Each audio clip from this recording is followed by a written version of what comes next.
about a week ago or so, Iran took a ship into its authority, the Maersk Tigris ship, which is a Marshall Island flagged ship. The U.S. response has been basically nothing.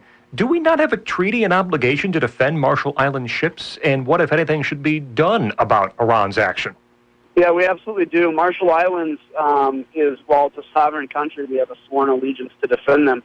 And so, yeah, that's. I think the president's done the right first step, which is put the Navy in the straits and escort U.S. flagship ships. But I think we've got to do two big things that the president's not willing to do. Number one, admit that Iran is an unstabilizing force in the Middle East and exit these nuclear negotiations with it. Because, look, even if we sign an agreement that says you're not getting nukes for 15 years, 15 years ago was 9/11. 15 years from now is not that long away, and it will guarantee that Iran gets it. So I think if I was president, I would say nuke negotiations are off.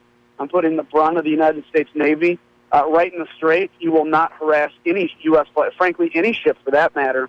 And lastly, I'm lifting sequester on our military so that we can robust up our Navy, Air Force, Marines, and Army to be prepared to meet the Iranian match in ISIS. And I think that would send a very strong message. And the refusal to do any of these things, does this go back to what you were talking about? He doesn't have any legacy, and maybe, in his mind he's thinking, if I put together some sort of Iranian deal, then I've got a legacy at least, for the next 15 years, so I don't want to do anything to jeopardize that either.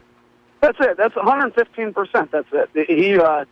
His everything about Iran is being the Nixon opening up China kind of moment. This idea that he is the guy that has solidified peace in the Middle East. Well, what it is a fundamental misunderstanding of how the Middle East acts and thinks. It doesn't act by humility. You can't, if you and I get in a fist fight, I'll say, hey, I'm sorry, and you say, yeah, I'm sorry too, and then we're best friends. In the Middle East, it doesn't happen that way. It's all who shows strength, and the president's failed to do that.